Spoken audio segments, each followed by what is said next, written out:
Reservation issue है, इस पर बात होनी चाहिए, क्योंकि रिजर्वेशन से ही गरीब लोगों को भारत के कॉन्स्टिट्यूशन आर्टिकल 15 और 16 के तहत कॉलेजेस में, गवर्नमेंट की नौकरी में, मेडिसिन डॉक्टर में, इंजीनियरिंग में, MBA में, MCA में, लॉ कॉलेज में, ये सब इनको कोटा मिलता था 4% का। भारत के प्रधानमंत्री तो नहीं पसंद करते कि माइनॉरिटी रिजर्वेशन हो, मुस्लिम रिजर्वेशन हो। उनको तकलीफ होती उनकी पार्टी को कि कोई गरीब का बच्चा डॉक्टर बन जाए, कोई बेवा की बेटी कलेक्टर बन जाए। इनको पसंद नहीं है। ये हमेशा चाहते हैं कि हम पंचर की दुकान पे रहें, हम फ्रूट की मंडी लगा के रहें, हम छोटे छोटे दुकानों में काम करें और पूरी जिंदगी हमारी गुर्बत में बसर हो जाए। और क्यों कह रहा हूं, बोल रहा हूं आपको, अंग्रेजी का एक वर्ड है इंटर ऑपरेटेबिलिटी, यानी अगर मेरे दादा उनकी उम्र में, उनके जमाने में अगर 1000 रुपये कमाते थे तो दादा का बेटा कम से कम 1500-2000 रुपये कमाना। तो ये जो डेवलपमेंट हुआ है हमारे मुल्क में, दलित आदिवासियों का डेवलपमेंट हुआ। अगर कोई दलित के वालिद दादा उनके 1000 रुपये कमाते थे तो आज उनका पोता 2000 रुपये कमा रहा है। मगर अगर किसी का पोता दादा से कम कमा रहा है तो भारत का मुसलमान, ये डेटा है, उसका डेटा है, इसमें कोई इनकार नहीं कर सकता। अगर कोई कर रहा है तो बोलो, मैं तैयार हूं तुम्हारे साथ डिबेट करने को, मगर इस पर बात नहीं करेंगे। और कर्नाटका के अल्पसंख्यक समाज मुसलमानों को जो बीजेपी ने रिजर्वेशन निकाला और अमित शाह जो कलेजा फाड़ फाड़ कर बोल रहे हैं रिलीजन पे नहीं मिल सकता, अमित शाह साहब क्यों झूठ बोलते आप। कर्नाटका के मुस्लिम्स को रिजर्वेशन उनके सोशल एजुकेशनल बैकवर्डनेस के ऊपर दिया जा रहा है और उसका इंपेरिकल डेटा है, रिपोर्ट है। जब देवेगौड़ा साहब चीफ मिनिस्टर थे ये एक झूठ बोली थे, अब कांग्रेस पार्टी इस पर भी नहीं बोलती। नहीं, हम बोल दिए ना, आए तो करेंगे। अरे आए तो नहीं, तुम आइडियोलॉजिकली बीजेपी के खिलाफ है या नहीं, बोलो हमको।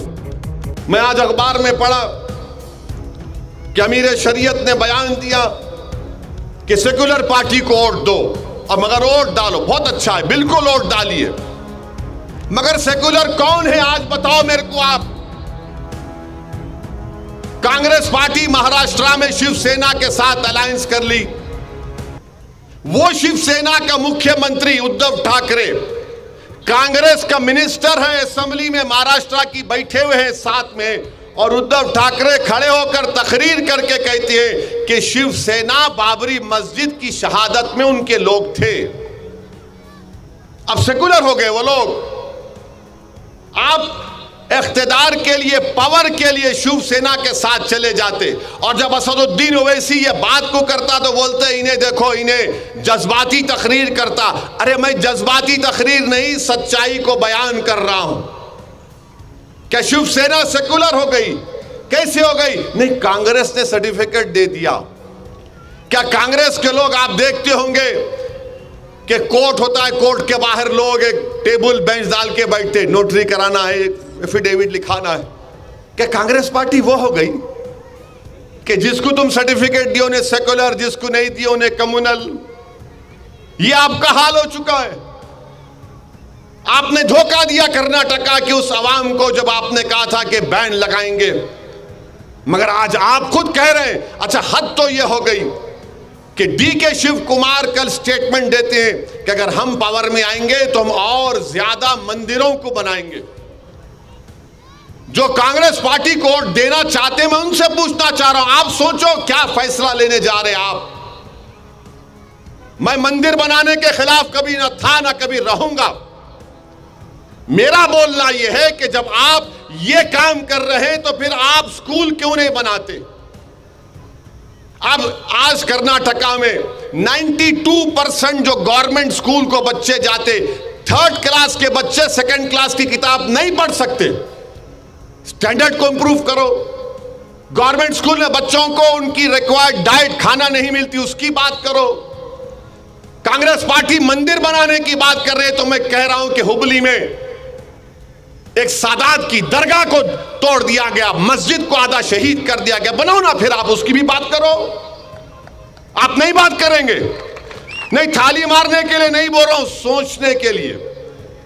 मैं तुम्हारे थालियों का मोहताज नहीं हूं, मैं तुम्हारे दुआओं का मोहताज हूं। उसकी बात नहीं करेंगे आप। भाई डीके शिव कुमार को बोलना चाहिए था ना कि हम चर्च भी बनाएंगे, मस्जिद भी बनाएंगे, स्कूल भी बनाएंगे, मगर नहीं।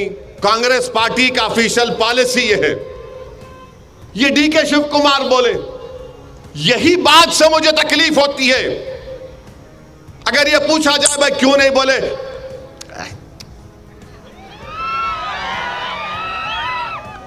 क्या और इनके कांग्रेस पार्टी के अन्ना अन्ना अन्ना, अरे कहे का अन्ना बाबा, बराबर है, कोई बड़ा छोटा नहीं है। डीके शिव कुमार अगर यहां पे है तो मैं भी यहां पर हूं ना, मैं नीचे हूं ना उन नीचे, बराबर है। उनके ने ज्यादा दौलत होंगी मगर मैं बराबर हूं ना। ये भारत का संविधान बोलता है। मगर नहीं नहीं, बीजेपी को हराना। अरे बीजेपी को हराओ बाबा, कौन रोक रहा? हम भी जा रहे बीजेपी को हराना। बीजेपी जब से पावर में आई, नुकसान किसको हो रहा? नुकसान किसको हो रहा? किसका घर जल रहा?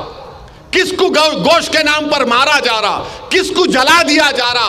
किसके बच्चियों के सर पे हिजाब निकाल दिया गया? अरे मेरा नुकसान हो रहा है, गरीबों का नुकसान हो रहा है। तुम्हारे को क्या हो रहा है बताओ? तुमको सिर्फ सत्ता नहीं मिली, अरे मेरा वजूद खतरे में आ गया, मेरी तहजीब खतरे में आ गई। तुम मुझे बोल रहे हो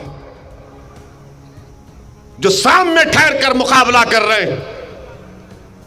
अरे तुम आते नहीं हमारी मुसीबत के वक्त। इसीलिए आपसे कह रहा हूं कि अपनी पॉलिटिकल वॉइस को मजबूत करो, अपनी पॉलिटिकल लीडरशिप को मजबूत करो।